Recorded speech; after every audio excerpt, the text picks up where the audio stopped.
देखिए दोस्तों, प्रश्न क्या दिया, भारत के सबसे लंबे समुद्र तट का नाम बताइए। दोस्तों बहुत ही धांसू प्रश्न है, आपके एग्जाम में छपने वाला प्रश्न है दोस्तों। अगर ढंग से पढ़ाई करोगे तो भाई साहब पेपर आपकी बार आपके हाथ में, आपकी मुट्ठी में होंगे।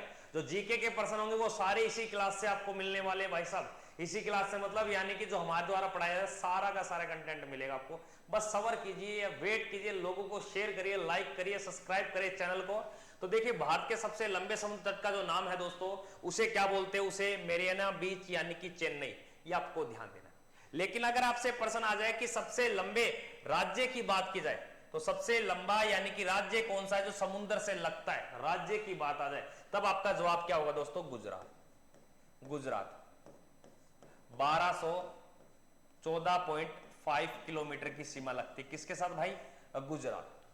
तो भारत के कितने राज्य समुद्र से लगते हैं दोस्तों, एक तो बात ये आती है कितने राज्य समुद्र से लगते हैं। तो समुद्र से लगने वाले राज्यों की संख्या कितनी है दोस्तों, 9 राज्य। जैसे गुजरात, महाराष्ट्र, गोवा, केरल, कर्नाटक, कर्नाटक केरल, इधर तमिलनाडु, इधर आंध्र प्रदेश, ओडिशा और पश्चिम बंगाल। यानी कि 4 राज्य तो लगते हैं आपके बे ऑफ बंगाल से और 5 राज्य लगते हैं अरेबियन सीन से यानी कि अरब सागर से। तो समुद्र से लगने वाले भारत के राज्यों की संख्या पूछे तो 9 बताओगे। सबसे ज्यादा समुद्र से लगने वाला राज्य कौन सा है, तो गुजरात बताओगे। और सबसे कम की बात कर ले कि कम राज्य कौन सा सीमा बनाता है, तो आपका जवाब रहेगा सर गोवा बनाता है 106 किलोमीटर की सीमा। सबसे कम सीमा बनाने वाला राज्य कौन सा है, तो गोवा बताओगे। ज्यादा पूछे तो गुजरात बताओगे। लेकिन सबसे बड़ा जो समुद्री तट है वो कौन सा बीच है, उस बीच का नाम जो बताओगे दोस्तों, उसे मेरीना बीच के नाम से जानते हैं, जो कहां पड़ता है, चेन्नई। और चेन्नई किसका नाम है दोस्तों, तो आप बोलो गुरुजी ये तमिलनाडु या मद्रास का प्राचीन नाम है। यानी कि मद्रास का प्राचीन नाम क्या है दोस्तों, आप बताओगे चेन्नई। अब चेन्नई के बारे में कई बार प्रश्न आता है कि भारत का सबसे प्राचीन या भारत का सबसे बड़ा कृत्रिम बंदरगाह कौन सा है। भारत का सबसे बड़ा कृत्रिम बंदरगाह, एक बार कमेंट करें सारे विद्यार्थी, पता तो चले कितना पढ़ते हो। चेन्नई बंदरगाह कहां पड़ता है, एन्नोर बंदरगाह कहां पड़ता है, तूतीकोरम बंदरगाह कहां पड़ता है। यानी कि जो बंदरगाह से रिलेटेड जो क्वेश्चन बनते हैं समुद्र तट पे, ये बहुत बार एग्जाम में प्रश्न आते हैं भाई साहब। अभी से पढ़ोगे तो ही कुछ प्राप्ति करोगे, नहीं तो भाई साहब आप वो गांव में क्या बोलते हैं कि हमारे गांव में गुरुजी भेड़ बकरी चराते हैं, तो भाई पढ़ोगे नहीं तो घर वाले आपको क्या बोलेंगे, भेड़ बकरी आप चरा लो। तो ऐसा काम नहीं करना, पढ़ाई पे मन लगाइए, फोकस करें, क्योंकि पढ़ाई आपके लिए सब कुछ है दोस्तों। समझ रहे हो मेरी बातों को, सीरियस हो जाओ अभी से भाई साहब, आगे आपके इन फ्यूचर काम आएगा। अगले प्रश्न को देखिए, देखो यहां पे समुद्र से लगने वाले राज्य पूछे तो आपको इतना बताना है, समुद्र से लगने वाली भारत की जो तटीय सीमा है वो कितनी है, 6100 किलोमीटर। टोटल पानी के साथ जो भारत की जो बाउंड्री लगती है जलीय सीमा, वो 7516.6 किलोमीटर की सीमा लगती है। लेकिन समुद्र तटीय पूछे मुख्य भूमि की कितनी लगती है, 6100 किलोमीटर। इस 6100 में ज्यादा किसका लगता है, गुजरात का। लेकिन सारी टोटल भूमि में से ज्यादा किसका लगता है, अंडमान निकोबार का, लगभग 1920 किलोमीटर की सीमा लगती है। अंडमान निकोबार द्वीप समूह प्रदेश, जिसकी राजधानी का नाम है पोर्ट ब्लेयर। क्या नाम है दोस्तों, पोर्ट ब्लेयर। अगले प्रश्न की ओर बढ़ता हूं भाई साहब, बहुत ही धांसू और आपके सामने प्रश्न लेके आऊंगा। आप भी बोलोगे गुरुजी मजा आ गया, ऐसे प्रश्न कहां पहले घूम रहे थे। देखिए अब इस प्रश्न को देखिए, दिखता तो बहुत है हल्का प्रश्न, लेकिन ये प्रश्न गलत करवा देगा। ये प्रश्न गलत करवा देगा भाई साहब, क्योंकि प्रश्न तो बिल्कुल लल्लू लॉलीपॉप प्रश्न है दोस्तों, लेकिन पंखे पड़वा देगा ये प्रश्न। प्रश्न में क्या दिया गया, गुवाहाटी नदी के किनारे स्थित है। ये जो गुवाहाटी शहर दिखाई दे रहा है दोस्तों, ये किस नदी के किनारे है, बस। अब देखो नदी भी क्या दी गई है, तिस्ता, ब्रह्मपुत्र, हुगली और सोन नदी। ये नदी भी वहीं की है जहां पे ये शहर पड़ता है। अब आपको इतना पता चल गया कि गुरुजी जो आप शहर बता रहे हो ना, ये असम का शहर है। किसका है, असम का, असम। लेकिन असम की राजधानी नहीं है, क्योंकि असम की राजधानी का नाम क्या है दोस्तों, उसे बोलते हैं आपके राजधानी दिसपुर। क्या बोला जाता है, दिसपुर, दिसपुर। लेकिन आप इतना बोल सकते हो सर जो ये गुवाहाटी शहर है ना, ये असम का शहर है। एक आपने सुना होगा डिगबोई, डिगबोई, डिगबोई भी शहर है। ये डिगबोई में आपने सुना होगा सर 1901 में एशिया की पहली तेल रिफाइनरी लगी थी। तेल शोधन रिफाइनरी जो पहली लगाई गई वो कहां लगाई गई, भारत में लगाई गई। एशिया की एक पहली जो डिगबोई असम में लगी थी 1901 में, ठीक ना, डिगबोई तेल रिफाइनरी, ठीक ना। लेकिन वर्तमान में सबसे ज्यादा जो तेल निकाला जाता है दोस्तों, वो गुजरात की रिफाइनरी है जामनगर। कौन सी, जामनगर। जिसके ऊपर आधिपत्य किसका है? रिलायंस कंपनी का। किसका है दोस्तों? रिलायंस कंपनी का। चीजों को समझो भाई साहब। तो यहाँ पे प्रश्न मैंने क्या बोला है कि गुवाहाटी किस नदी के किनारे स्थित है?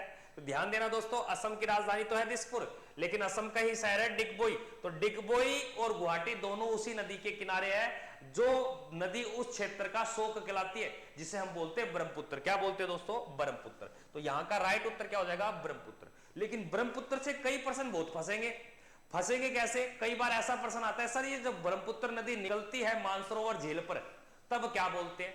जब ये निकलती है तब इसको बोलते हैं सांगपो नदी। तिब्बत या चीन में इसे सांगपो बोलते हैं। गुरुजी भारत में भारत में ये अरुणाचल प्रदेश में हिमालय पर्वत को काटती है, तो वहां पे एक गार्ज बनाती है, एक घाटी बनती है, उस घाटी को बोलते हैं दिहांग घाटी।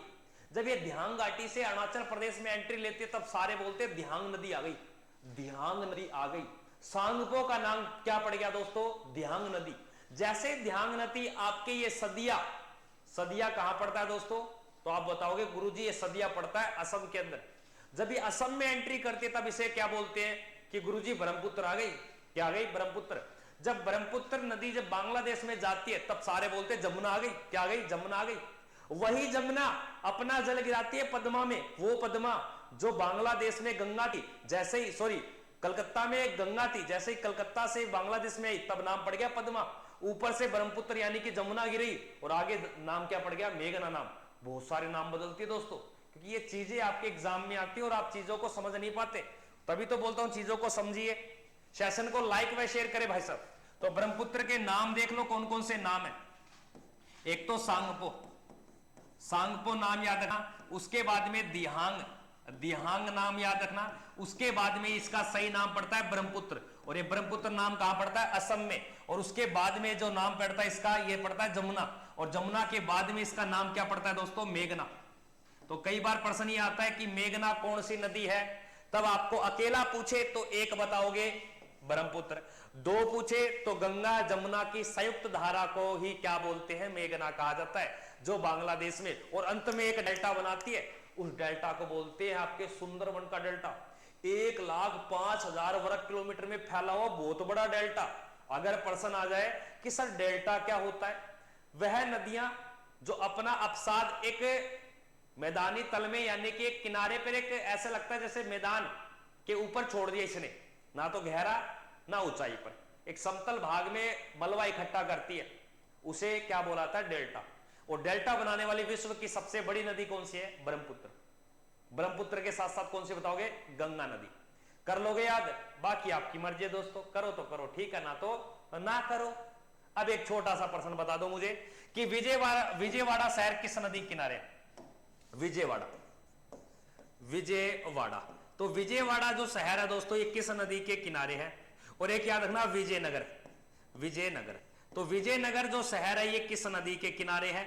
विजयवाड़ा और विजयनगर शहर, ये दोनों बताइए भाई, फिर पता चलेगा आप कितना पढ़ते हो, कितना पानी में हो, या कितना पानी के ऊपर कूद रहे हो।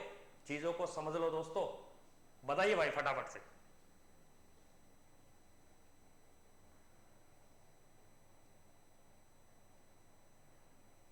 कैसे हो गुरुजी? बहुत बढ़िया है भाई। आप कहां से हो गुरुजी? सर आवाज देखो, हम हरियाणा हिसार से, हरियाणा हिसार से मेरे भाई। और मेरा जो सही नाम है दोस्तों, वो नाम है मेरा राकेश चौधरी। तो हरियाणा हिसार में किसी से भी आके आप पूछ सकते हो राकेश चौधरी सर से मिलना है, तो आपको हो सकता है आपको मेरे पास लेके आएगा, नहीं तो आपको टेम्पो में जरूर बिठाएगा। टेम्पो वाला आपसे 20 रुपए लेगा और फिर मेरे पास छोड़ देगा दोस्तों, ठीक है ना। तो चीजों को समझते चले भाई। विजयवाड़ा और विजयनगर शहर पूछे मैंने। विजयवाड़ा जो शहर पड़ता है दोस्तों, ये ध्यान देना, ये पड़ता है आपके कृष्णा नदी के किनारे, कृष्णा नदी। और जो विजयनगर शहर पड़ता है, ये तुंगभद्रा किनारे, तुंगभद्रा। और तुंगभद्रा किसकी सहायक है दोस्तों? तो आप बोलोगे सर ये कृष्णा की सहायक है। और तुंगभद्रा की सहायक नदी है मूसी नदी। कौन सी नदी दोस्तों? मूसी। और आपको सभी को पता होगा मूसी के किनारे कौन सा शहर है? सर हैदराबाद है, हैदराबाद। जैसे आपने सुना होगा कि सर हुगली जो नदी है ना, इसके किनारे कलकत्ता शहर है, कलकत्ता। हुगली नदी के किनारे कौन सा शहर है दोस्तों? कलकत्ता शहर किस नदी के किनारे पड़ता है? हुगली किनारे पड़ता है। हुगली क्या है सर? गंगा की एक वितरिका है। गंगा की एक वितरिका। गंगा की 4 वितरिकाएं जो 2 शुरू में आती हैं और 2 बाद में निकलती हैं। शुरू में 2 वितरिकाएं आती है, उसको बोलते हैं अलकनंदा और भागीरथी। दोनों का संगम होता है देवप्रयाग में, तब चलती है नदी और नदी का नाम है गंगा। और ये नदी जब चलती है तो बाद में 2 वितरिका में बढ़ जाती है, एक का नाम पद्मा और एक का नाम हुगली। सर ये हुगली क्या है? सर एक गंगा की वितरिका है। समझ रहे हो चीजों को? समझना है भाई। अगले प्रश्न को देखिए भाई। अगला प्रश्न बहुत ही धांसू आपके लिए, बहुत आप भी बोलोगे गुरुजी मजा आ गया, ऐसे प्रश्न पहले क्यों नहीं लेके आए। बढ़िया बढ़िया प्रश्न आपको करवाए जाएंगे। आप भी कहोगे गुरुजी निहाल हो गए, बस आपकी छत्र छाया में रह के हमें पेपर पास करना है। तो करना पड़ेगा भाई साहब। हाँ देखिए भाई साहब, आप बोलोगे गुरुजी ऐसे प्रश्न लाते कहां से हो। प्रश्न में क्या दिया गया दोस्तों? देखिए प्रश्न कहता है कि भारत का कौन सा राज्य हर साल रण उत्सव मनाता है? रण उत्सव मनाता है दोस्तों, रण उत्सव का आयोजन करता है दोस्तों। बहुत ही शानदार व लाजवाब एक्सीलेंट प्रश्न है दोस्तों। ये बहुत बार एग्जाम में प्रश्न आए और मैं वही प्रश्न लाता हूं जो एग्जाम में पूछे जाते। देखो यहां पे लिख भी रखा है प्रीवियस ईयर क्वेश्चन जो एग्जाम में पूछे जा चुके हैं दोस्तों। चाहे आप किसी भी एग्जाम की तैयारी करो, दिल्ली पुलिस लो, मध्य पुलिस लो, आपके यूपी पुलिस लो, आर्मी लो, एसएससी लो, रेलवे लो, बस एक ही चीज याद रखना, जीके कोई कहीं अलग से कोई फैक्ट्री से नहीं निकलती कि यहां से आ गए और फंसा दिए। वो प्रश्न कौन से होते हैं? जो एग्जाम में पूछे जा चुके, वह ये प्रश्न होते हैं दोस्तों। और अभी भी आपको एक ही सलाह बोलता हूं, कोई भी एग्जाम की तैयारी कर रहे हो आप, उसको पास करने के लिए जो भी कोई भी स्टेट एग्जाम क्यों, सेंट्रल एग्जाम क्यों, वह जीके के प्रश्न सारे उठा लो। नैया पार है, नैया पार है दोस्त मेरे। समझ रहे हो चीजों को? समझना पड़ेगा।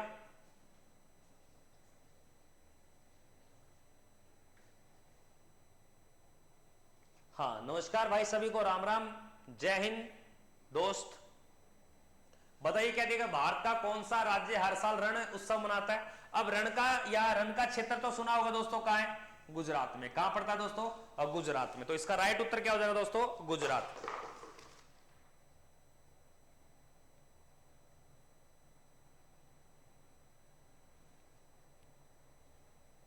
गुजरात। अब गुजरात के बारे में दो बातें याद रखना। गुजरात राज्य का गठन पूछ लेगा, गठन। और गठन कब हुआ था? 1 मई 1960 को। और इसके साथ साथ कौन से राज्य बने थे? सर महाराष्ट्र राज्य बना था। और कौन सा बना था? गुजरात। गुजरात। गुजरात का कई बार ये आता है सर, गुजरात का प्राचीन नाम क्या था? प्राचीन नाम पूछ लेता तो इसको सौराष्ट्र बोलते थे। क्या बोलते थे दोस्तों? सौराष्ट्र। सौराष्ट्र। अब सुनना गुजरात के बारे में, सर्वाधिक क्या क्या उत्पादन होता है?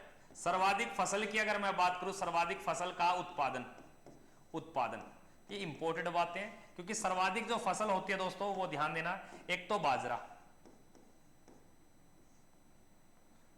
दोस्तों, बाजरा। एक याद रखना मूंगफली, एक याद रखना दोस्तों नमक, एक याद रखना कपास। तो सर्वाधिक कपास का उत्पादन कहां होता है? ये एग्जाम में कई बार आई है, ठीक है ना। और सर्वाधिक आपके और भी अगर बात की जाए तो सर्वाधिक इसमें खनिज तेल। तो सबसे बड़ा जो खनिज तेल है दोस्तों वो कौन सा है? रिफाइनरी कौन सी है? तो उसको बोलेंगे जामनगर। तो भारत की सबसे बड़ी तेल रिफाइनरी कौन सी है? खनिज तेल। तो आप बताओगे जामनगर। दूसरी बात है सुनना दोस्तों, गुजरात कि अगर प्रश्न आ जाए तो गुजरात का एक जिला पड़ता है कच्छ जिला। सुना होगा आपने। कच्छ जिला दुनिया का नहीं, भारत का सबसे बड़ा जिला है, सबसे बड़ा, ठीक ना। 45,146 वर्ग किलोमीटर में, ठीक ना।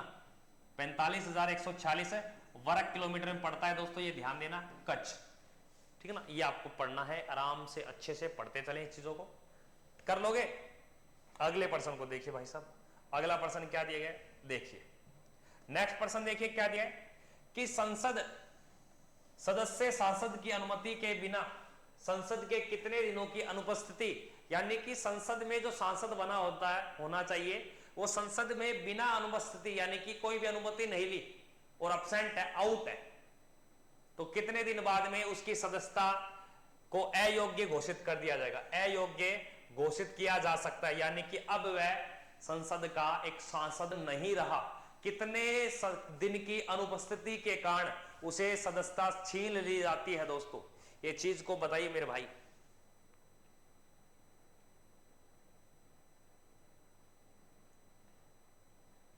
अच्छा प्रश्न है भाई साहब, फोड़ने वाला प्रश्न है।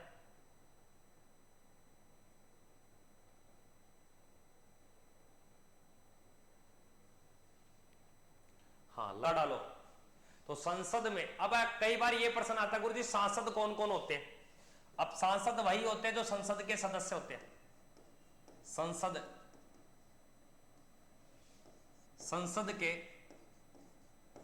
सभी सदस्य सांसद कहलाते हैं, सांसद कहलाते हैं। अब सभी सदस्य कौन कौन से सर, लोकसभा के और राज्यसभा के। लोकसभा के 543 सदस्य सर, राज्यसभा के 245 सदस्य। तो इन दोनों के ही समूह को हम क्या बोलते हैं, इन्हें सांसद कहा जाता है सर। और एक सांसद बनने के लिए कम से कम आयु होती है, कम से कम आयु, तो आप बोलोगे सर 25 वर्ष। कम से कम आयु कितनी होती है, 25 वर्ष, क्योंकि 25 वर्ष किसकी आयु होती है सर, लोकसभा की होती है। पर राज्यसभा की कितनी वर्ष आयु होती है दोस्तों, 30 वर्ष आयु होती है, कई बार पूछा जाता है। तो इसका एग्जाम्पल मैं बता देता हूं आपको, चौधरी चरण सिंह जो संसद में बिना अनुमति के आउट रहे थे और बाद में कितने दिन के बाद में उन्हें पीएम का पद छोड़ना पड़ा, 60 दिन। यानी कि 60 दिनों के भीतर आप अनुमति नहीं देते तो आप क्या हो जाओगे, अयोग्य घोषित करार दिए जाओगे दोस्तों, ये आपको ध्यान देना है। एक छोटा सा प्रश्न आपसे पूछता हूं कि जो संसद है दोस्तों, इस संसद में पुरानी संसद भवन का निर्माण कब हुआ था, संसद भवन का निर्माण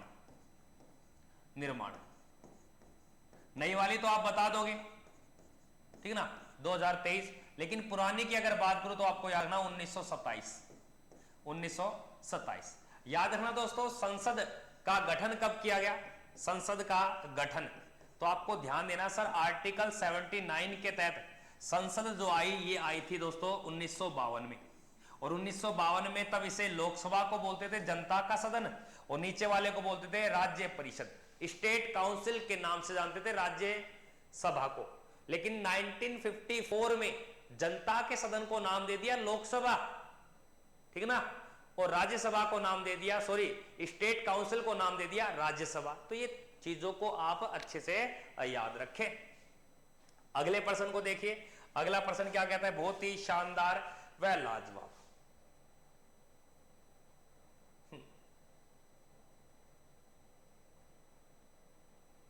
देखिए प्रश्न क्या दिया गया, कहता है भारत में 1916 में अंग्रेजों ने अपनी पहली फैक्ट्री कहां पे स्थापित की थी। अब अंग्रेजों के द्वारा भारत में जो पहली फैक्ट्री लगाई जा रही है दोस्तों, ठीक है ना, किसकी परमिशन से लगाई जा रही है, एक तो परमिशन याद रखना, तो परमिशन में हो जाएगा जहांगीर से परमिशन ली गई है और आगरा से परमिशन दी गई। कैप्टन हॉकिंस के द्वारा इससे परमिशन ली, और ये परमिशन देने के बाद में जहांगीर ने क्या बोला, आप यहां पे अपनी फैक्ट्री लगा सकते हो। और ये फैक्ट्री कहां पे लगाई गई, ऑप्शन में दिया गया गोवा, बंगाल में हुगली, अकाट या आपके सूरत। करे भाई कमेंट फटाफट से, गुरुजी पानी पिलाना, बता दो दोस्तों। अच्छा प्रश्न है, लाजवाब प्रश्न है, आप भी बोलो गुरुजी मजा आ गया प्रश्न करके। तो भारत में 1612 में अंग्रेजों ने अपनी जो पहली फैक्ट्री लगाई थी, ये कहां पे लगाई थी दोस्तों, तो सभी का प्रश्न आएगा गुरुजी ये गुजरात के सूरत में लगाई गई। और सभी को पता होना चाहिए सूरत किस नदी के किनारे है, तो नदी का जवाब आएगा गुरुजी ताप्ती नदी है। वही ताप्ती नदी है जो अंत में डेल्टा नहीं बनाती, यानी कि एस्चुरी का निर्माण करती है, एस्चुरी का निर्माण। तो एस्चुरी का निर्माण करने वाली भारत की नदियां पूछे तो आपको बताना है नर्मदा, कौन सी, नर्मदा प्लस में ताप्ती। तो भारत में कौन कौन सी नदियां एस्चुरी का निर्माण करती है, तो नर्मदा और ताप्ती बतानी है, यानी कि डेल्टा नहीं बनाती। तो अंग्रेजों की जो पहली फैक्ट्री थी दोस्तों, तो ये आपको ध्यान देना है, सूरत में लगाई गई। कहां पे लगाई गई दोस्तों, सूरत में। लेकिन यूरोपीय कंपनी में सबसे पहले कंपनी कौन सी थी? यूरोपीय कंपनी। तो यूरोपीय कंपनी में सबसे पहली जो कंपनी आई थी उसका नाम था पुर्तगाल। क्या नाम था? पुर्तगाल। और अंत में जाने वाली भी कंपनी कौन सी है? पुर्तगाल। और दूसरे नंबर पे जो कंपनी आई दोस्तों उसका नाम क्या है? ऑप्शन आपके सामने है, डच, अंग्रेज। ये दो ऑप्शन है। दूसरे नंबर की कंपनी का नाम बताइए कि यूरोपीय कंपनी में भारत में स्टेब्लिश होने वाली दूसरी यूरोपीय कंपनी का नाम बताइए। पहली कंपनी तो पुर्तगाल है, दूसरी कंपनी में ऑप्शन दे दिए मैंने, डच और अंग्रेज। चुटकियों में उड़ा दो भाई साहब पर्सन, तब पता चलेगा वाक्य में पढ़ते हो या नहीं पढ़ते आप। ठीक है ना, चीजों को समझते चले मेरे भाई। गोवा की अगर बात की जाए तो दोस्तों पुर्तगालों ने अपनी इसे क्या बना लिया अपना, ठीक ना, इसे अपना प्रमुख केंद्र बना लिया। और इस पुर्तगालों से यानी कि पुर्तगालियों को गोवा से कब आजाद कर दिया? 1961 में, 19 दिसंबर को। तो कई बार यह भी प्रश्न आता है कि अंतिम रूप से गोवा पे अधिकार किस कंपनी का था या किस व्यक्तियों का था? पुर्तगालियों का। ठीक ना, तो यूरोप में तो याद रखिए भाई साहब, दूसरी जो कंपनी का नाम आता है ये आपको अंग्रेज बताना है। दूसरी व्यक्ति आने वाले डच है, लेकिन कंपनी स्टेब्लिश करने वाली आपकी अंग्रेज है, ब्रिटिश। ठीक है ना, ये आपको ध्यान देना। अगले प्रश्न की ओर बढ़ता हूं। अगले प्रश्न में क्या दिया गया? बहुत ही शानदार व लाजवाब प्रश्न है। देखिए प्रश्न क्या कहता है, अच्छे से प्रश्न को देखना। प्रश्न में दिया गया कि कादंबरी के लेखक कौन है? कादंबरी नामक पुस्तक किस व्यक्ति के द्वारा लिखी गई? कादंबरी नामक जो पुस्तक है ये किस व्यक्ति, कादंबरी के लेखक कौन है बताइए।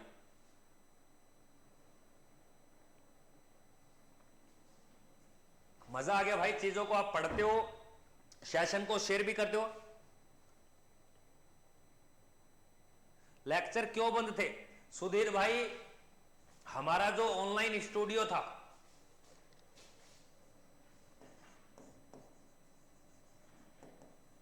जो स्टूडियो था ना दोस्त, इसको दूसरी जगह शिफ्ट किया, जगह बदल दी। क्योंकि जो पुराने वाला मालिक था ना, वो उसके बस पता नहीं, वो अपनी भाषा में बोलते ना, खे दिक्कत हो रही है, वो दिक्कत हो गई थी बस, कोई नहीं, उस कारण ही अपना स्टूडियो बदला गया और दिन लग गए थे थोड़े से।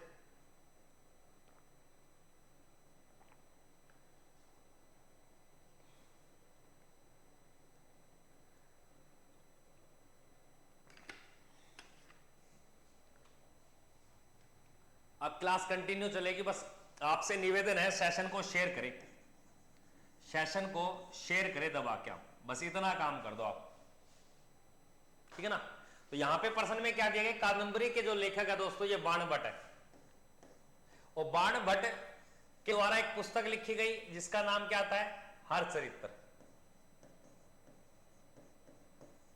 तो हरचरित्र के लेखक भी कौन है भाई? अब बाणभट्ट। कबीरदास के द्वारा एक पुस्तक का नाम याद रखना, बीजक। तो बीजक किसकी रचना है? तो आप बोलोगे कबीरदास की। अबुल फजल की अगर बात की जाए तो आईने अकबरी, आईने ए अकबरी, आईने अकबरी या अकबरनामा। रविंद्रनाथ टैगोर की अगर बात की जाए तो दोस्तों गीतांजलि, गीतांजलि प्लस में पोस्ट ऑफिस, पोस्ट ऑफिस, और प्लस में आपके चित्रा। ठीक है ना, तो चित्रा, पोस्ट ऑफिस, गीतांजलि, ये सारी किसकी आती है? रविंद्रनाथ टैगोर। और रविंद्रनाथ टैगोर ने ही लिखा था आपके राष्ट्रीय गान जनगण गण की अगर बात की जाए, जिसे 52 सेकंड में गाया जाता है। ये थोड़ी सी ध्यान देना, लेखक के बारे में कई बार प्रश्न आता है। एक छोटा सा प्रश्न आपसे ये पूछता हूं मैं, अगर आपसे कोई बोल दे कि सर यामा नामक पुस्तक किसने लिखी? यामा रचना। अब ये यामा रचना किसकी दोस्तों? ये जवाब दे दो, और जिसने जवाब दे दिया मेरी तरफ से उसको 101 रुपए इनाम है, मेरी तरफ से उसको 101 रुपए इनाम है। यामा नामक जो पुस्तक दे देता है दोस्तों, करे भाई कमेंट।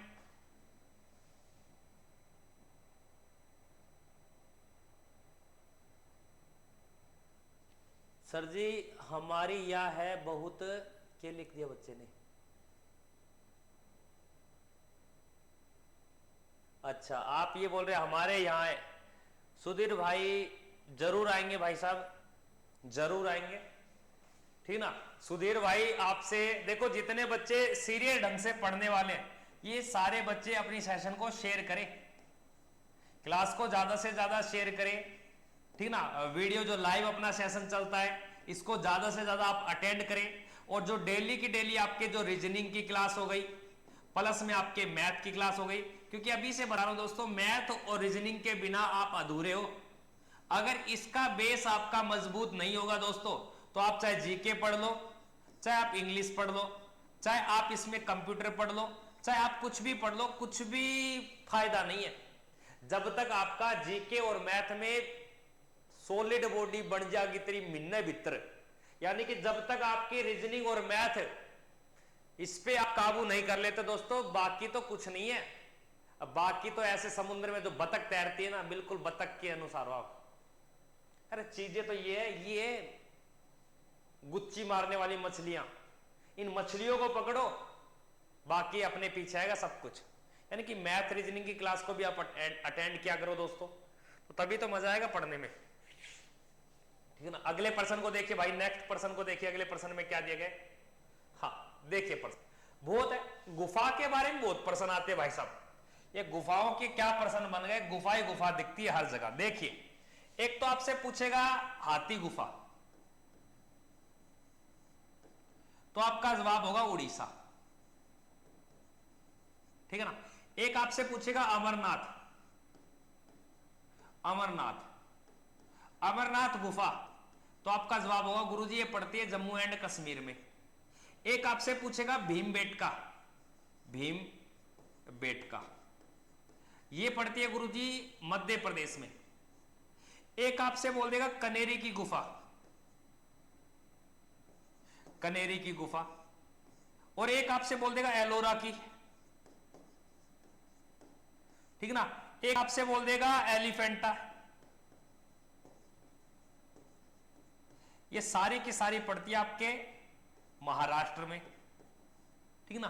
तो यहां पे एक प्रश्न पूछा गया है कि अजंता की गुफाएं कहां पड़ती है। वेरी वेरी मोस्ट इंपोर्टेंट प्रश्न है, क्योंकि जहां अजंता की गुफा पड़ती है वहां उफ रबिया बानो बेगम यानी कि बीबी का मकबरा, तो बीबी का मकबरा भी सुना होगा, वहीं पड़ता है, जिसे दक्षिण भारत का ताजमहल कहा जाता है, ताजमहल।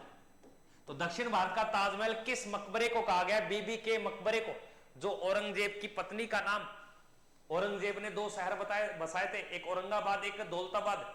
दौलताबाद में तो खुद का मकबरा है, लेकिन औरंगाबाद में बीबी का मकबरा है।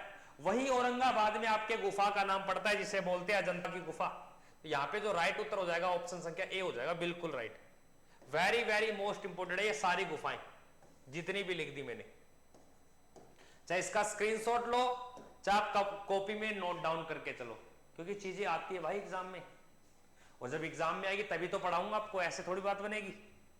क्योंकि हेडिंग ही अपनी क्या है, ऊपर ये देख लो भाई साहब, ऊपर यहां पे आपको पता चल रहा है कि गुरुजी हमें वही चीज पढ़ा रहे जिन्हें हम बोलते हैं PYQ, यानी कि पिछली परीक्षा में पूछे गए सारे प्रश्न है ये, ठीक है।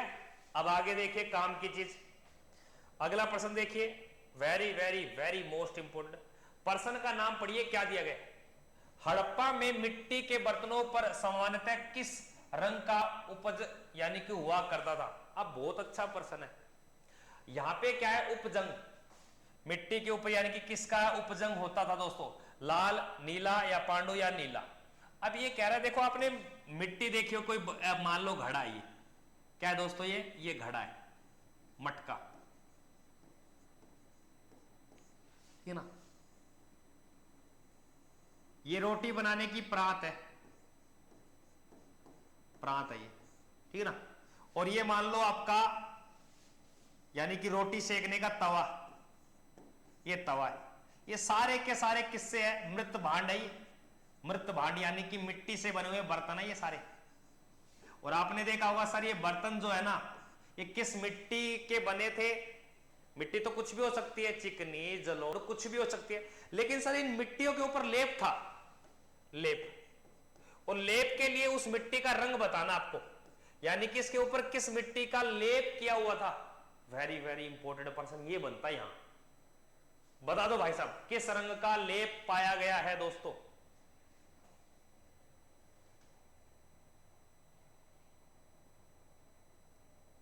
हाँ, यामा पुस्तक का लेखक महादेवी वर्मा है दोस्तों, जिसे आधुनिक भारत की मीराबाई बोलते हैं। आधुनिक आधुनिक भारत की मीराबाई, ठीक है ना। तो नाम क्या है? महादेवी वर्मा। जिसने कौन सी बुक लिखी है? उस बुक का नाम है यामा। वेरी गुड, इस बच्चे ने बताया। इस बच्चे को 101 रुपए इनाम दिया जाएगा, बिल्कुल दिया जाएगा। लेकिन प्रश्न क्या बोला? हड़प्पा में मिट्टी के बर्तनों पे सामान्यतः किस रंग का उपजंग हुआ करता था? तो इसके ऊपर जो दोस्तों होते थे उसको लाल मिट्टी से बताया।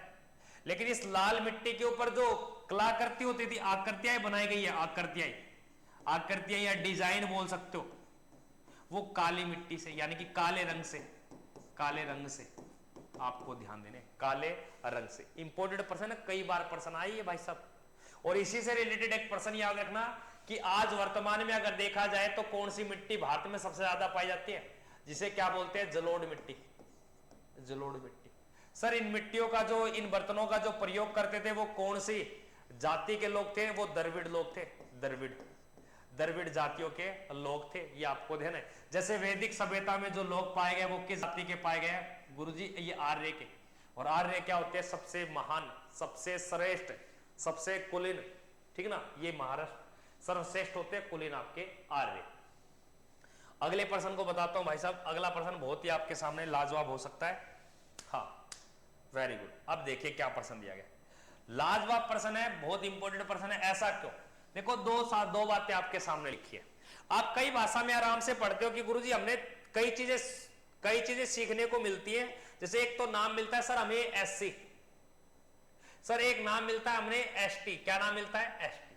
देखो, ये तो होते हैं शेड्यूल कास्ट, इन्हें बोलते हैं अनुसूचित जाति। जो निम्न जाति के वर्ग के व्यक्ति होते हैं, जैसे मेघवाल हो गया, धानक हो गया, ठीक है ना। और इनमें या कई प्रकार के होते हैं दोस्तों, ठीक है। कोई जाति वाति भी मत उतरना, कभी बोलो गुरुजी हम छोटे बड़े, नहीं, सब बराबर है। आप वही इंसान हो, वही मैं इंसान हूं, वही चमड़ी आपके, वही ब्लड आपके, वही ब्लड मेरे, वही रोटी आप खाते हो, वही रोटी मैं खाता हूं, वही मांस का सेवन आप करते हो, वही मांस का सेवन मैं करता हूं, वही शाम को कोल्ड ड्रिंक आप पीते हो तो कोल्ड ड्रिंक की जगह मैं और कुछ पी लेता हूं, वही। आप सब बराबर है दोस्तों, इस पे मत उतरना। लेकिन ये बांट रखे कैटेगरी हमारे समाज में होता है ऐसा। एक एससी होते हैं तो दूसरे होते हैं एसटी। क्या होते हैं? एसटी। इन्हें बोलते हैं शेड्यूल्ड ट्राइब। ये ट्राइब वह लोग हैं जिनका रहना पीना खाना वेशभूषा सब कुछ लोगों से अलग होता है। और दूसरी भाषा में बोलना चाहो तो इन्हें गांव वाले क्या बोलते हैं? आदिवासी। आ गए आदिवासी। क्या बोलते हैं? आदिवासी। और इन आदिवासी कैटेगरी में अगर देखा जाए तो सर कौन सा समूह आगे है? इस समूह में पूरे भारत में जो सबसे ज्यादा पाया जाता है दोस्तों वो आपके भील पाया जाता है। पूरे भारत में सबसे ज्यादा पाए जाने वाला शेड्यूल ट्राइब जनजाति एरिया कौन सा है, यानी कि समूह कौन सा है? भील। और यही तो प्रश्न पूछ रहा है कि सर भील ज्यादा कहां पाए जाते हैं? भील ज्यादा कहां पाए जाते हैं? वैसे सर्वाधिक जो भील पाए जाते हैं दोस्तों वो पाए जाते हैं मध्य प्रदेश में। सबसे ज्यादा भील किस राज्य में सर्वाइव करते हैं? मध्य प्रदेश। ऐसा क्यों बता रहे हो गुरुजी? क्योंकि सबसे ज्यादा जो आपके वन्य क्षेत्र है वो कहां पाया जाता है? मध्य प्रदेश में। लेकिन प्रश्न को आराम से पढ़ना। भील जनजाति मुख्य रूप से निवास करती है। अब मुख्य रूप से ये थोड़ी है कि एक ही स्टेट बताओगे, अब और भी तो हमारे राजस्थान में भी भील है, वो भी तो मुख्य हमारे राजस्थान की दृष्टि से मुख्य बन गए। ये आपके राजस्थान, गुजरात, मजस्थान यानी कि मध्य प्रदेश, ये तीनों के स्टेट में यानी कि मुख्यतः पाई जाती है। लेकिन ज्यादा पूछे, एक राज्य पूछे कि भील सर्वाधिक किस राज्य में सर्वाइव करते हैं, तब आपका जवाब क्या होगा दोस्त? चल चमेली बाजार में तुझे झूला झूलाऊं, तब आपका जवाब होगा मध्य प्रदेश। कर दोगे? करना पड़ेगा लाला। फिर बोलो गुरुजी बताते नहीं हो, अब बता दिया, ठीक है ना। तो भील के बारे में आप थोड़ा सा ध्यान देना। आगे बढ़ता हूं अगले प्रश्न पे। हाँ, कई बार ये भी प्रश्न आता है कि सर इनकी जो जनगणना है, इन दोनों की जनगणना के लिए यानी कि जनगणना कब करवाई गई? जनगणना तो याद रखना, एक तो हुई थी 1931 में और दूसरी हुई थी 2011 में। तो कभी प्रश्न आ जाए जातिगत, जातिगत जो सेंसस है दोस्तों, सेंसस ये पहली बार कब हुई, तो पहली बार बोलोगे सर ये 1931 में हुई थी, और दूसरी बार ये कब हुई थी, दूसरी बार तो ये 2011 में। तो जातिगत जनगणना 2 ही बार हुई है देश में। वैसे जनगणना देश में 15 बार हो चुकी, कितनी बार, 15 बार हो चुकी दोस्तों, ठीक है। तो कोई जनगणना से पर्सन आएगा उसके बारे में जरूर उठाएंगे बातें, फिर बाद में बोलो गुरुजी पर्सन कुछ चल रहा है आप और कुछ बता रहे हो, ऐसे काम थोड़ी होगा। गुरुजी हमारा पेपर सर के ऊपर है, हमें लगना है, हमें वर्दी चाहिए, ठीक है ना।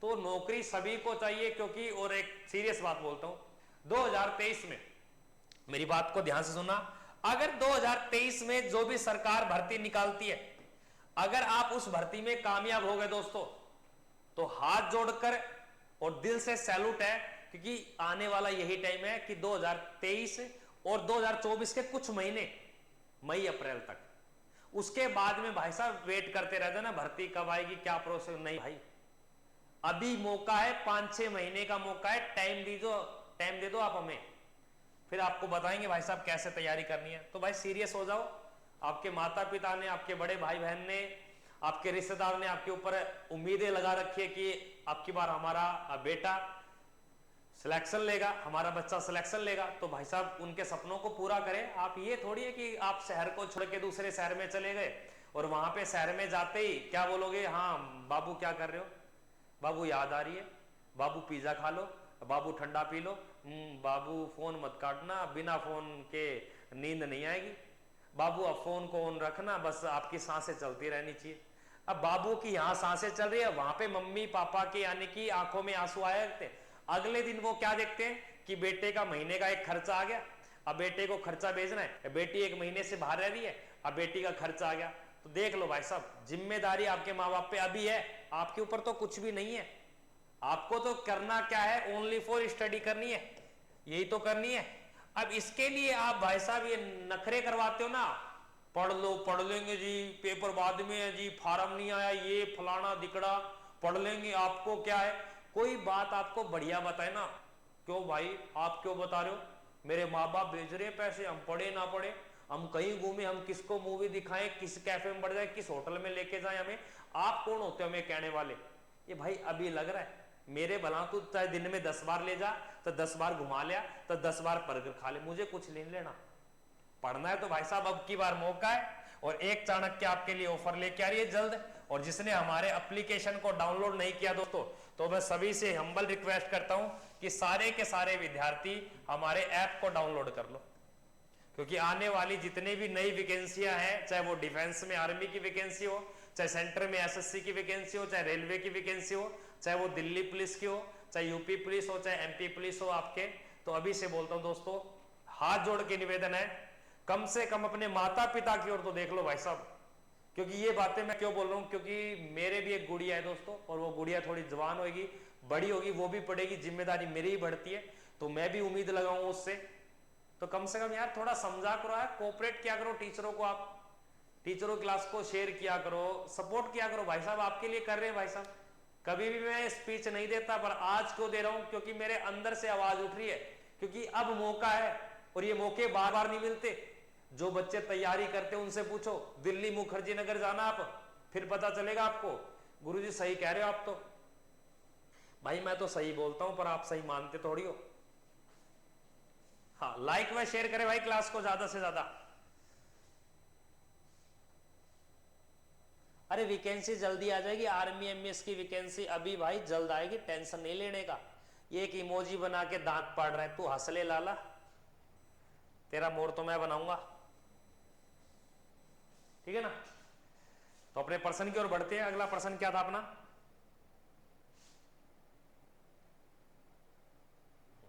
देखिए प्रश्न में क्या दिया गया है। प्रश्न क्या कहता है, अच्छा सा प्रश्न है कि वर्ष 1998 में, सॉरी 1498 में वास्को डी गामा भारत में उतरे थे। अब ये बोल रहा है कि जो पुर्तगाली या यूरोपीय कंपनी जो भारत में आ रही है, इनमें से एक व्यक्ति सबसे पहले भारत में आता है, और ये भारत में आया तो ये कालीकट या आपके कोचिन, ये कौन सी जगह पे उतरा था, गोवा, कालीकट, मंगलोर या कोचिन, किस जगह पे उतरा था, ये प्रश्न पूछ रहा है। अच्छा प्रश्न लगा मुझे तब आपको मैं बता रहा हूं, बाकी आपकी मर्जी है भाई साहब। आप तो महान हो, देवता हो, आप तो तुक्के मारी आओगे पेपर में, नकल नहीं चलेगी। तो देखिए याद रखना दोस्तों, जो ये आया था सबसे पहले ये आपके केरल के कालीकट, केरल के कालीकट। कालीकट ऑप्शन में नहीं आता तो कोचिन आप कर सकते हो, लेकिन पहला ऑप्शन आपका कालीकट रहेगा। भारत में आने वाले पहले यूरोपीय व्यक्ति भी पुर्तगाल है, और भारत से अंत में जाने वाले भी यानी कि अंतिम व्यक्ति भी कौन है, पुर्तगाल है। तो भारत में इनका जो अंत होता है वो 1961 में गोवा से होता है। भारत में जो प्रवेश होता है वो कालीकट में 1498 में इनका प्रवेश किया जाता है। कर लोगे, बहुत सारे योगदान है। जैसे भारत से काली मिर्च कौन लेके गए थे, पुर्तगाली। लेकिन भारत को ये दे के भी बहुत कुछ दे के गए, जैसे प्रिंटिंग प्रेस, प्रिंटिंग जो प्रेस है आपकी मशीन है, तो प्रिंटिंग प्रेस के बारे में यही बता के गए। जो तंबाकू की खेती होती है उनकी भी उपज यही देन है, अनानास हो गया, ठीक ना, तो ये भी सारे किसी की देन आती है भाई साहब, पुर्तगालियों की देन आती है दोस्तों। अगले नेक्स्ट प्रश्न को देखिए, अगले प्रश्न में क्या दिए गए, अच्छा प्रश्न है। हाँ बताइए, प्रश्न क्या कहता है, वह अंग्रेज का नाम बताना है जिसने जहांगीर के दरबार में आकर भेंट किया। ये जहांगीर के दरबार में आया और भेंट करता है, और क्या बोलता है कि हमें व्यापार करना है, हमें फैक्ट्री लगानी है, उसका नाम बताइए आप। करे भाई कमेंट। गर्मी गर्मी, हाय गर्मी, कर दो भाई कमेंट। वह अंग्रेज जिसने जहांगीर के दरबार में आके भेंट किया और जहांगीर इतना खुश हुआ, और इसको किसने मनसबदार दी थी, 500। तो याद रखना दोस्तों, इसका नाम क्या है, sir Thomas Roe, sir Thomas Roe. और बाद में पुर्तगालियों ने 1900 नहीं 1612 और 13 के अंदर अपनी फैक्ट्री लगा ली। कहां लगा ली दोस्तों, गुजरात के सूरत के अंदर। तो यहां का जो राइट उत्तर आएगा दोस्तों आपके सर टॉमस रो, आपको ध्यान देना। अगले प्रश्न में देखिए क्या प्रश्न दिया गया, अच्छा प्रश्न है। भारत रत्न का सम्मान पाने वाले खेलों का पहला व्यक्ति कौन है। अब प्लेयर, खिलाड़ी का नाम बताना है जिसने भारत का सर्वोच्च नागरिक सम्मान सिविलियन प्राइज को हासिल किया था, उस प्लेयर का नाम। उससे पहले दो बातें याद रखना दोस्तों। अगर आपसे कोई बोल दे कि भारत रत्न की शुरुआत कब हुई थी, इस भारत रत्न की शुरुआत आपसे बोल दे कोई, शुरुआत, तो आपका जवाब होगा सर 2 जनवरी को, 2 जनवरी 1954 को इसकी शुरुआत की जाती है। तो भारत में सबसे बड़ा जो पुरस्कार है वो है आपके भारत रत्न, और भारत रत्न के बाद में दूसरा है जो है उसको बोलते हैं पद्म विभूषण, और तीसरे नंबर पे आता है पद्म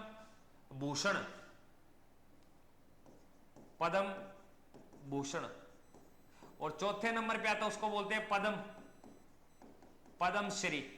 ये 4 नागरिक सम्मान आपको ध्यान देना है दोस्तों। इनमें से भारत रत्न की अगर मैं बात करूं दोस्तों, बहुत ही अच्छा है। सबसे पहले जो भारत रत्न मिला था दोस्तों वो सन 1954 के अंदर ये 3 व्यक्तियों को दिया गया था, जिसमें से एक था सी राजगोपालाचारी, या गोपालाचार्य बोल दो, या गोपालाचार्य। और दूसरे नंबर के जो व्यक्ति उसका नाम था सीवी रमन, और तीसरे नंबर के व्यक्ति थे उसका नाम था डॉक्टर सर्वपल्ली राधाकृष्णन। और इसने ये पूछा है कि सबसे खेलों में व्यक्ति और सबसे युवा व्यक्ति यही है, युवा व्यक्ति भी आपको ध्यान देना है। और इस व्यक्ति का नाम है आपके सचिन तेंदुलकर, उत्तर संख्या आपके 4। और इसे कब दिया गया था, सन 2014 में इसे ये पुरस्कार दिया गया। इसमें कोई भी नगद राशि नहीं मिलती दोस्तों। पहली बात सुनना, चाहे रेलवे हो चाहे आपके एयरलाइन हो, इसमें फर्स्ट क्लास की टिकट दी जाती है, सर्विस यानी कि जो बेस्ट होती है आपके वो टिकट मिलती है। दूसरी बात, इमरजेंसी पड़ने पे आपको घर के लिए या आपको सिक्योरिटी के रूप में जेड सिक्योरिटी प्रोवाइड करवाई जाती है। तीसरी बात, अगर आप संसद में कोई भी सदन के पक्ष में या विपक्ष में बैठना चाहो या विचार विमर्श करना चाहो तो विचार विमर्श कर सकते हो, यानी कि संसद भवन में सांसदों के बीच में आप उपस्थित हो सकते हो।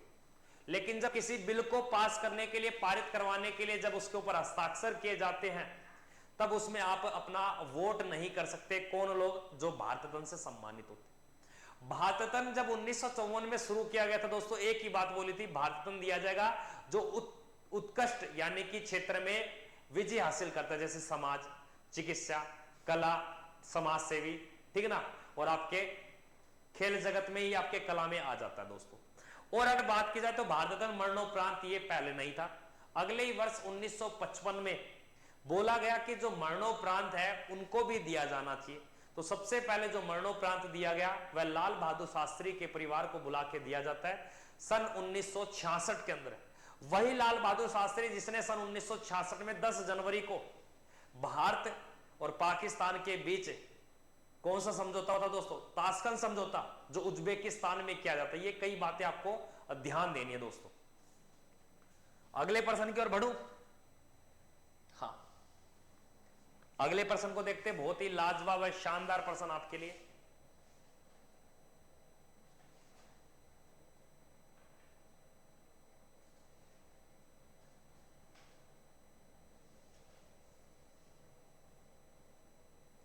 ये प्रश्न बताइए भाई साहब, बहुत ही अच्छा प्रश्न है। प्रश्न में क्या देगा? निम्नलिखित में से पशुओं में से किस एक हड़प्पा संस्कृति में पाई गई मोहरों व टेराकोटा अंकित में निकोनी, यानी कि बता रहे हैं कि वहां पे जो अलंकृत यानी कि जो टेराकोटा यानी कि पकी हुई ईंटों को टेराकोटा बोलते थे, और यहाँ की जो मोहरे उसके ऊपर उस पशु के चित्र नहीं मिले। वो कौन सा पशु है जिसकी आकृति हमें देखने को नहीं मिली? किसमें? हड़प्पा कालीन सभ्यता में। एक ऑप्शन में दिया गया गाय, हाथी, गैंडा और बाघ।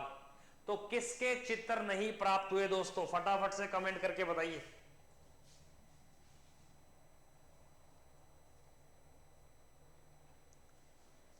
किसके चित्र नहीं पाए गए दोस्तों?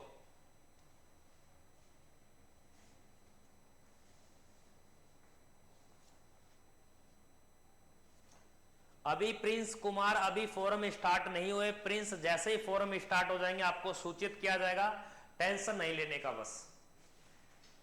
प्रश्न देखिए क्या दिया गया प्रश्न कि कौन सा पशु जिसकी आकृति नहीं मिली? तो आप बोलोगे गुरुजी गाय, क्योंकि जो गाय है दोस्तों ये किसकी देन है? देन की अगर बात की जाए, देन, तो आपका राइट उत्तर आएगा सर ये आर्यों की देन है। आर्यों की, यानी कि मैं बात कर रहा हूं वैदिक सभ्यता। किसकी? वैदिक सभ्यता। तो ये वैदिक सभ्यता की देन है। तो गाय के साक्ष्य प्राप्त नहीं होते, ये आपको ध्यान देना। गाय के साथ साथ हमने सर एक बात भी सुनी है, कौन से पशु के साक्ष्य प्राप्त नहीं होते? घोड़े के। तो ये घोड़ा भी दूसरा याद रख लेना। लेकिन घोड़े के कंकाल मिले गुजरात के सुतका गैडोर स्थान से, घोड़े के साक्ष्य मिले, लेकिन घोड़े और गाय से अपरिचित थे। और धातु की बात आ जाए कि सर धातु कौन सी से अपरिचित थे ये, तो आपका जवाब होगा लोहा। तो क्योंकि लोहे का जो आविष्कार होता है दोस्तों ये वैदिक सभ्यता के 1000 ईसा पूर्व में होता है। ये लोहा और गाय, घोड़े, ये साक्ष्य आपके सिंधु घाटी सभ्यता यानी कि हड़प्पा सभ्यता से नहीं मिलते दोस्तों। अगले नेक्स्ट प्रश्न को देखिए। अगले प्रश्न में क्या दिया गया?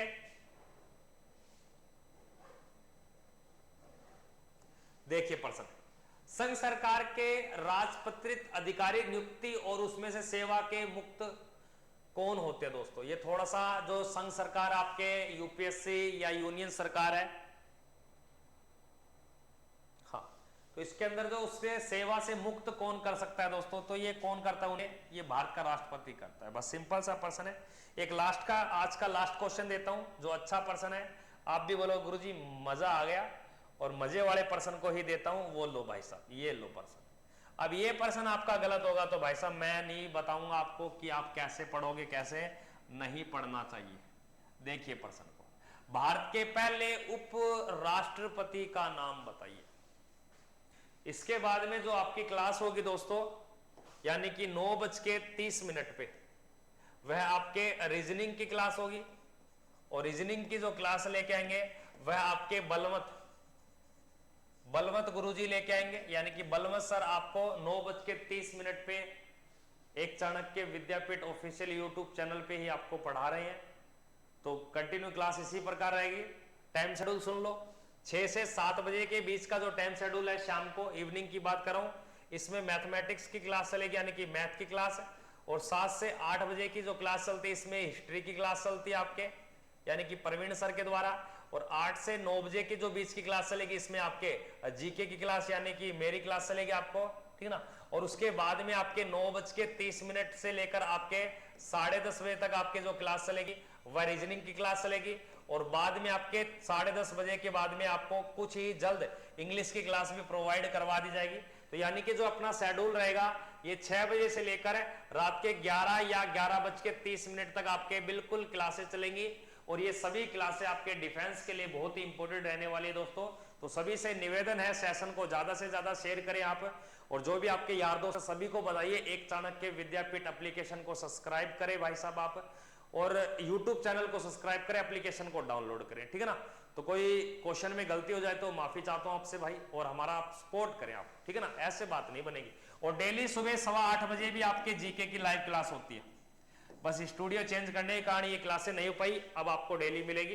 तो आज के लिए इतना ही दोस्तों, मिलते हैं नेक्स्ट, तब तक के लिए जय हिंद, वंदे मातरम। तो ये क्वेश्चन जो आपको दिखाई दे रहा है ये आप कमेंट सेक्शन आप खुद करके बताओगे लास्ट में।